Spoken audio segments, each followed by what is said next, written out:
And it's good to have you with us, Fred. How are you? Good to be here, David. Pleasure. This is a day of days. It's a day where everybody is happy to get back together. There are a few new faces that we have seen coming through as well. How do you read what was going on today and the governor's state of the state? Well, we're still being, in the middle of an economy that has yet really to turn, to where we are fully confident it's going in the right direction. Sometimes for reasons beyond our control. But now with the, unfortunately, with the Sandy Hook hanging over everybody, I think it's on everybody's minds. And so I think you're going to see a great bit of bipartisanship, especially on that issue, on the major things. There'll be some other bills that we don't agree on that issue. And on the budget, as you always, which is a healthy thing. But no, I think it's a two-pronger this year. It's really budget and the gun issue. You got together on the mitigation just a month ago or thereabouts, and on the jobs bill and so forth. Is there hope that we can keep that bipartisan feeling going? With Sandy Hook, I would hope that would be pretty clear. Sure, I think as Representative Larry Cafaro was saying, the spirit of Sandy Hook was in that room when we did the last budget deficit mitigation, and I think that's something that doesn't go away.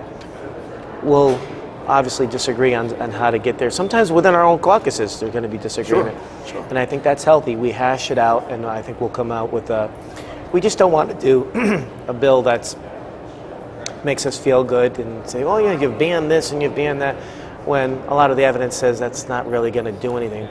It may be a good first step, it may be more symbolic, it may be a step in the right direction, but there's some other things that we can do to lessen the chance of this happening. You're never, as President Obama said, you're never going to fully erase that threat. It's just the world we live in. But it's incumbent upon us to try our best to make it something that is very rare. And I read somewhere where mass murders, which are considered 5 or more, I believe, have been going down decade by decade, which is a good thing. But in the end, one is too many.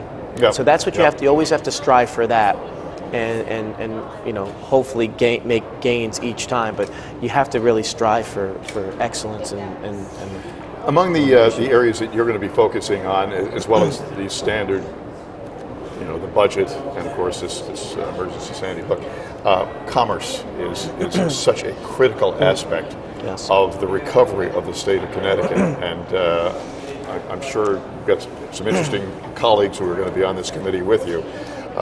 Where do you see things going, and what are you hoping to get passed that will help us? Well, the previous term I was a ranking member on it, and I'm very proud of some of the things we did in commerce. It really was the one committee that was focused and had a lot of bipartisan agreement on it. And as the governor alluded to, a lot of the bills that we passed, the first 5, Jackson Lab, are now starting to pay dividends. And a few of us in Fairfield County voted on my side for Jackson Labs. And the reason why is we were working with the administration to make sure that the state of Connecticut, when they fund a quasi or through the state university system company, and they hit it really big with an invention, we weren't getting anything back before. Unlike New York State, which had a great program for its taxpayers. So now we've started working on getting return on our money and of our money, on the investment and of the investment. So if somebody, Jackson Labs for instance, if they start making money and they hit the 10 million mark, then I think the state is a 50-50 partner with them. That's good. Good idea. When Remicade in New York State had to hit a home run with one of their products, the taxpayers got back $3 billion. That was just $3 billion? Yes, that was just the taxpayers. So they made a lot of money. It doesn't happen that often, but certainly if we're going to be in this business, we have to also protect the taxpayer. A good deal. So I think that's going to be a winner in the long run. It was certainly expensive, $300 million, and it only created about 300 jobs. But there were a lot of other jobs, spin-off jobs, and the fact that there is this, hopeful outcome down the road. I think it's a good thing. We have to start focusing. This is something that most people don't understand, though. They say, as you say, 300 jobs, 300 million. Yeah. I would have not have voted how for do you it. justify $1 million a job? Come on, when I'm making 30 grand, you know? And I would have been a no vote on that one also if that was all it was. Being in Fairfield County, we always complain that our financial sector is the engine for growth for the whole state. Well, here was a chance to get another sector in there besides the financial one. So, and I think it's just diversification, and the bioscience triangle of Connecticut.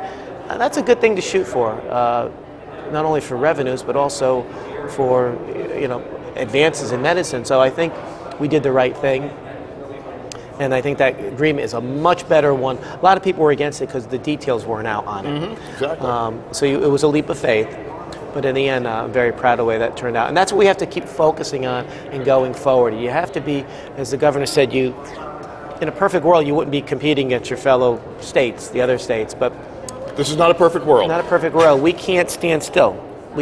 There's no excuse for that. And so we're going forward. And I agree that I think there's going to be a lot of agreement on those areas there. And in Connecticut, we do have a different way of doing things.